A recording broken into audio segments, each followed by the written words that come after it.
Have you ever, like, leaped out of bed maybe a bit too fast on a Tuesday morning, only to feel like your whole internal balance system just, I don't know, clocked out? Hmm. And you need a second to make sure you haven't accidentally become an astronaut overnight. Oh, yeah.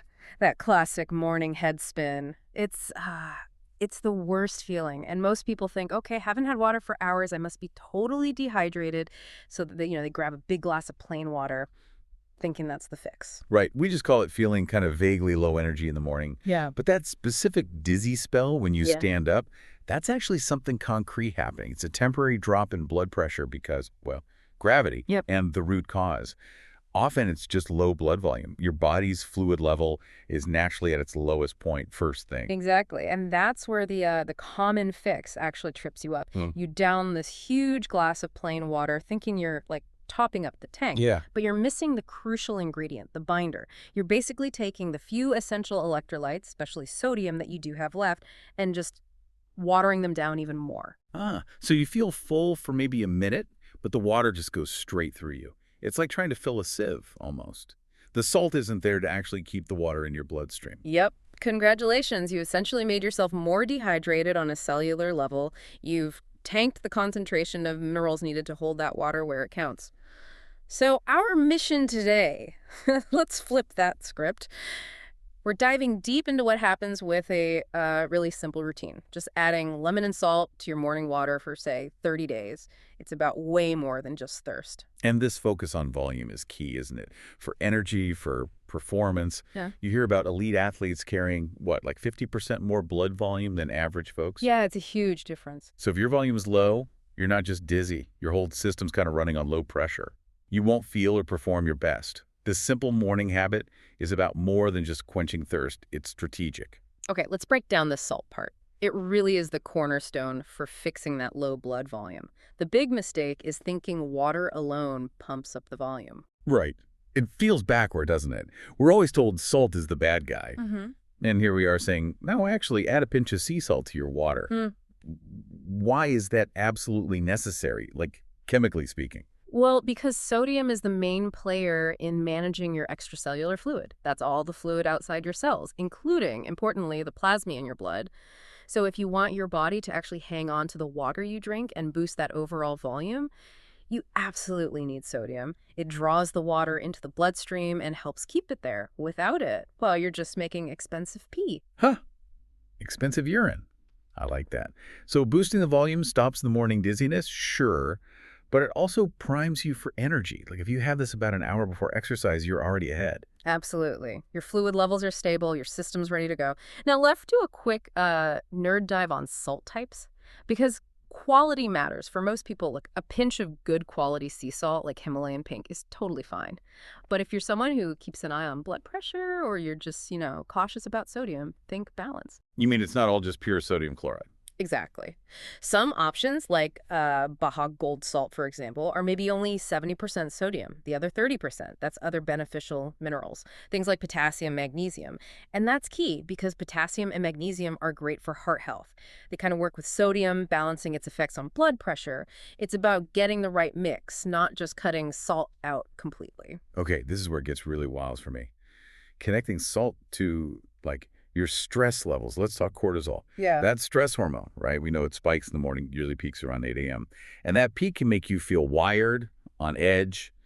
It also messes with blood sugar by pulling sugar from your liver. And here's the kicker, the bit that surprises people. Sodium intake can actually help lower cortisol. Hold on. Salt helps with stress. That sounds totally wrong. My grandma would faint hearing that. Haha. Well, it's about context, right? When your body is properly hydrated and your electrolytes are balanced, there's less internal physical stress. Think about it. People sometimes use a tiny bit of salt before bed. Why? To help curb those nighttime cortisol spikes that can wake you up. So by adding that little salt boost in the morning, right when cortisol is naturally highest, you're essentially helping your body calm down chemically.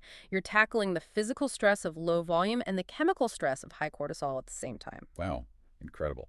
Okay, so we've got the foundation. Water is the truck. Salt is the key to keeping the cargo of the water on board, and it helps manage stress. Now let's bring in the real star player, the lemon. Ah, yes, the lemon. It's a total powerhouse. But first, a really important note. You definitely want to use fresh lemon juice, like the juice of one whole lemon, not the bottled stuff if you can help it. If you Uh-huh. absolutely have to use bottled, make sure it's organic. Why? Because non-organic citrus fruits can absorb pesticides deep into the peel and even the fruit itself. You don't want that first thing. Good point. Okay, so you squeeze your fresh lemon. You get vitamin C, obviously. Good for skin, good antioxidant for arteries. But the real magic happens deeper inside, right? With the organs, starting with citric acid. Think of citric acid as like the kidney cleanup crew. It's amazing for reducing kidney stone risk. It basically grabs onto oxalate, which is a key component of many stones, and stops it from crystallizing.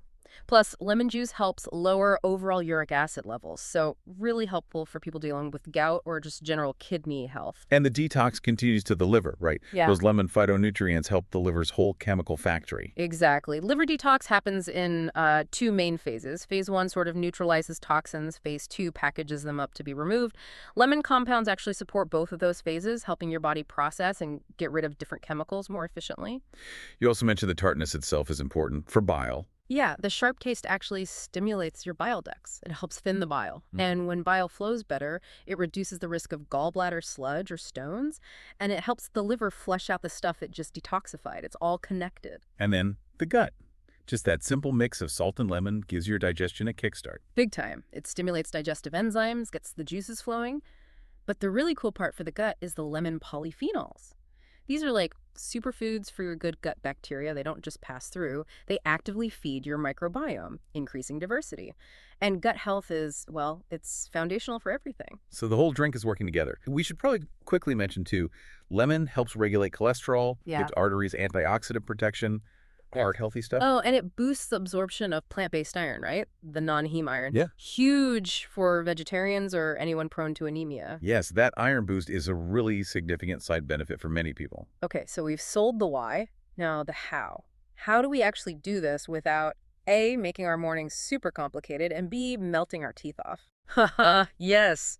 The crucial warning label.